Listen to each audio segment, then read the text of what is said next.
नमस्कार बच्चों, आपका फिर से स्वागत है आपके अपने YouTube चैनल रूप शिक्षा में। और आज हम बात करेंगे प्रश्नवाचक वाक्यों का प्रत्यक्ष कथन से अप्रत्यक्ष कथन में परिवर्तन। बच्चों, इससे पहले के वीडियो लेक्चर में हमने बात की कि कैसे हम असर्टिव सेंटेंस को प्रत्यक्ष कथन से अप्रत्यक्ष कथन में बदलते हैं। आज इस लेक्चर में हम लोग बात करेंगे कि यदि हमारे रिपोर्टेड स्पीच का वाक्य प्रश्नवाचक होता है तो हम कैसे उस प्रत्यक्ष कथन के स्ट्रक्चर को अप्रत्यक्ष कथन में बदलेंगे। बच्चों, इससे पहले कुछ एक बेसिक रूल्स हैं जो हमें जान लेने हैं। बच्चों, होता क्या है, यदि हमारा रिपोर्टेड स्पीच का सेंटेंस, ध्यान रखेंगे, यदि हमारा रिपोर्टेड स्पीच का सेंटेंस प्रश्नवाचक होता है। प्रश्नवाचक वाक्य क्या होता है ये मैंने पहले बताया हुआ है। अगर आपको नहीं पता तो हमारे इस बेसिक इंग्लिश ग्रामर के लेक्चर में जा करके आप सेंटेंस टाइप में इस चीज़ को अच्छे से समझ सकते हैं। तो बच्चों, हमने देखा यहाँ पे she said to me have you finished your work. She said to me have you finished your work. हमने देखा यहाँ पे have you finished your work, जो हमारा रिपोर्टेड स्पीच का वाक्य है वो एक प्रश्नवाचक वाक्य है और ये यस नो टाइप का प्रश्नवाचक वाक्य है। सबसे पहले हमें वाक्य को पढ़ना होता है और ये आइडेंटिफाई करना होता है कि जो हमारा वाक्य है वो किस प्रकार का है। तो हमने यहाँ पे देखा have you finished your work, ये एक प्रश्नवाचक वाक्य है और ये यस नो टाइप प्रश्नवाचक वाक्य है। तो अब हम इस प्रत्यक्ष कथन के स्ट्रक्चर को अप्रत्यक्ष कथन में कैसे बदलते हैं, चलिए समझते हैं।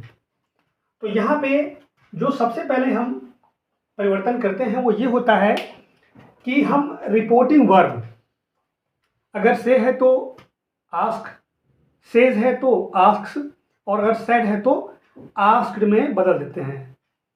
तो बच्चों, यहाँ पे हम सी आस्क्ड, हमने रिपोर्टिंग वर्ब को सेड से आस्क्ड में बदल दिया। फिर जो हमारा ऑब्जेक्ट है उसको लिख दिया हमने। इसके बाद बच्चों यहाँ पे हमें एक कंजंक्शन चाहिए जो कि इफ या वेदर से हमको कोई एक इस्तेमाल करना होता है। फिलहाल मैं यहाँ पे इफ का प्रयोग कर रहा हूँ। बच्चों, ये बात आप ध्यान रखेंगे कि यदि हमारा प्रश्नवाचक वाक्य यस नो टाइप का होता है तो हम कंजंक्शन इफ या वेदर का प्रयोग करते हैं। फिलहाल मैंने इफ का प्रयोग किया हुआ है। यहाँ तक करने के बाद इस रिपोर्टेड स्पीच के वाक्य को, जो फिलहाल प्रश्नवाचक है, हम इसे असर्टिव सेंटेंस में बदल लेते हैं। Have you finished your work, हम इसको कंसीडर कर लेंगे कि ये है you have finished your work. You have finished your work. बच्चों, ध्यान रहे, ये हमें कंसीडर करना है अपने मन में ही कि have you finished your work जो यहाँ पे लिखा हुआ है, अब ये you have finished your work हो गया है। बाकी के सारे परिवर्तन हम जैसे पहले असर्टिव में करते आ रहे थे वैसे ही करेंगे, अर्थात टेंस और प्रोनाउन से संबंधित जो परिवर्तन हम पहले करते आ रहे हैं हमको वही परिवर्तन यहाँ पर भी करने होते हैं। तो you have finished your work, अब यहाँ पे चूंकि यू हमारा सेकेंड पर्सन का प्रोनाउन है तो इसका परिवर्तन हम रिपोर्टिंग वर्ब के ऑब्जेक्ट से करेंगे, अर्थात यहाँ पे यू जो है वो इस ऑब्जेक्ट मी से बदलेगा, इस लिसनर मी से बदलेगा। तो अब यहाँ पे हमें पता है कि यू जो हमारा है इस सेंटेंस का सब्जेक्ट है, अर्थात यू जो है वो, ये जो प्रोनाउन हमारा यू है वो सेकेंड पर्सन प्रोनाउन है और इसका जो फंक्शन है वो क्या है, वो सब्जेक्ट का है। तो जब हम यू को मी से बदलेंगे तो हम यू को मी के आई, सब्जेक्ट के से, अर्थात आई से बदल देंगे। तो यहाँ पे हो जाएगा हमारा आई। अब जैसा कि हमने बताया आपको कि हमने इसको क्या मान लिया हुआ है, you have finished your work. तो अब यू का बदला हमने मी से आई हो गया, तो अगर हैव है तो हम अब टेंस परिवर्तन भी करेंगे तो हो जाएगा हैड। इफ आई हैड क्यों हुआ बच्चों, जैसे कि बताया मैंने आप लोगों को कि प्रोनाउन और टेंस का परिवर्तन जो भी है वो हम पहले की भांति ही करते हैं। तो आई हैड फिनिश्ड।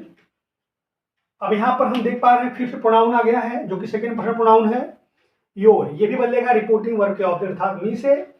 तो हम, चूंकि ये पॉजिटिव केस में है, तो मी का जो पॉजिटिव केस होता है वो क्या होता है, माई होता है। तो हम कर देंगे माई वर्क। अंत में हमें फुल स्टॉप का प्रयोग करना होता है, क्वेश्चन मार्क का हम प्रयोग नहीं करेंगे। तो बच्चों, she said to me have you finished your work, इस प्रत्यक्ष कथन का जो अप्रत्यक्ष कथन बन के आया हमारा, वो क्या हुआ, she asked me if I had finished my work. तो बच्चों, इस प्रकार से हमने यहाँ पे जो टेंस और प्रोनाउन का परिवर्तन था वो बिल्कुल पहले की भांति ही किया है। यहाँ पे बदला क्या हुआ है, क्या चीज़ें बदली हुई हैं जो पहले नहीं थी, वो है हमारे रिपोर्टिंग वर्ब का परिवर्तन जो यहाँ पे आस्क्ड हो गया है, और यहाँ पे जो कंजंक्शन इस्तेमाल किया गया है वो। बाकी प्रोनाउन और टेंस के जो परिवर्तन हैं वो पहले की तरह ही किए जाते हैं। आगे बढ़ते हैं, एक और भी एग्जाम्पल समझते हैं और देखते हैं कि कैसे हम इस प्रत्यक्ष कथन के स्ट्रक्चर को अप्रत्यक्ष कथन में बदलेंगे। यहाँ पे लिखा है I said do you know him Mukesh. I said do you know him Mukesh. बच्चों, यहाँ पे ये जो मुकेश शब्द है, हमने इससे पहले के वीडियो लेक्चर में बताया था आप लोगों को कि जब भी कोई संज्ञा संबोधन कारक में दिया होता है तो उसे हम रिपोर्टिंग वर्ब का ऑब्जेक्ट बना लेते हैं जब हम उसे अप्रत्यक्ष कथन में परिवर्तित करते हैं। क्योंकि यहाँ पे do you know him Mukesh, Mukesh से ही पूछा गया है कि क्या मुकेश उसे जानता है, क्या मुकेश उसे जानता है। तो हम क्या करेंगे इसको, आई आस्क्ड मुकेश। मुकेश को हमने रिपोर्टिंग वर्ब का ऑब्जेक्ट बना लिया। इसके पीछे का लॉजिक क्या होता है ये मैंने पहले भी बताया हुआ है। तो अगर आपको ये नहीं पता है तो आप इससे पहले का जो हमारा वीडियो लेक्चर है उसको जरूर देखिए। आई आस्क्ड मुकेश, हम फिर यहाँ पे कंजंक्शन इफ का प्रयोग करते हैं। डू यू नो हिम, फिलहाल ये जो प्रश्नवाचक वाक्य है इसको फिर से हम असर्टिव सेंटेंस में कंसीडर कर लेंगे। तो डू यू नो हिम यानी यू नो हिम, इसको हम यू नो हिम कंसीडर करेंगे। अब फिर यू को हम बदलेंगे रिपोर्टिंग वर्ब के ऑब्जेक्ट से, जो कि ये सेकेंड पर्सन का प्रोनाउन है। तो ऑब्जेक्ट हमारा क्या है, यहाँ पे मुकेश है और यू हमारा सब्जेक्ट है। तो अगर यू को हम मुकेश से बदलेंगे तो यहाँ पे हमारा हो जाएगा ही। अब बच्चों, यहाँ पे यू नो हिम, ये टेंस कौन सा है, ये है present and definite tense. As per the rule ये बदल जाएगा पास्ट एंड डेफिनिट टेंस में। तो वहां पर वर्ब की सेकेंड फॉर्म होती है, तो इफ ही न्यू। अब बच्चों, यहाँ पे हम आ गए प्रोनाउन में। प्रोनाउन यहाँ पे दिया हुआ है हिम। अब बच्चों, अगर आपको याद हो प्रोनाउन परिवर्तन का जो रूल था उसमें हमने पढ़ा था वो SON बाई 1 2 3। वहाँ पे यस का मतलब था रिपोर्टिंग वर्ब का सब्जेक्ट और उसके नीचे लिखा हुआ है 1, उसका मतलब था फर्स्ट पर्सन का प्रोनाउन। ओ का मतलब था रिपोर्टिंग वर्ब का ऑब्जेक्ट और वहाँ पे 2 जो लिखा हुआ था उसके नीचे उसका मतलब था जो है सेकेंड पर्सन का प्रोनाउन। और जो यन दिया हुआ था लास्ट में उसका मतलब था नो चेंज और उसके नीचे लिखा हुआ था नंबर 3 अर्थात थर्ड पर्सन के प्रोनाउन। मतलब क्या हुआ, यदि प्रोनाउन हमारा थर्ड पर्सन का होता है तो उसमें हम परिवर्तन नहीं करते हैं। तो यहाँ पे हम, क्योंकि हमारा थर्ड पर्सन का प्रोनाउन है, इसको हम एज इट इज लिख देते हैं। तो I said do you know him Mukesh, इस प्रत्यक्ष कथन का जो अप्रत्यक्ष कथन परिवर्तन हुआ वो क्या हुआ, I asked Mukesh if he knew him. I asked Mukesh if he knew him. इसी तरीके से एक एग्जाम्पल और लेते हैं। Shreya said mom did you see my phone. Mom did you see my phone. यहाँ पे श्रेया ने पूछा है, क्या पूछा है, मॉम क्या आपने मेरा फ़ोन देखा है। क्या आपने मेरा फ़ोन देखा, एक्चुअली क्या आपने मेरा फ़ोन देखा। Did you see my phone, ये जो सेंटेंस हमारा है ये पास्ट एंड डेफिनिट टेंस का सेंटेंस है। अब बच्चों हम क्या करेंगे, हम करेंगे श्रेया आस्क्ड। इससे पहले के वीडियो लेक्चर में बताया था मैंने आप लोगों को कि यहाँ पे जो ये मॉम शब्द है, यहाँ पे ये संबोधन कारक में एक संज्ञा है और मॉम एक कॉमन नाउन है। तो जब इसको हम बदलेंगे इंडायरेक्ट में तो हम क्या करेंगे, श्रेया आस्क्ड हर मदर, क्योंकि श्रेया अपने माँ से पूछ रही है।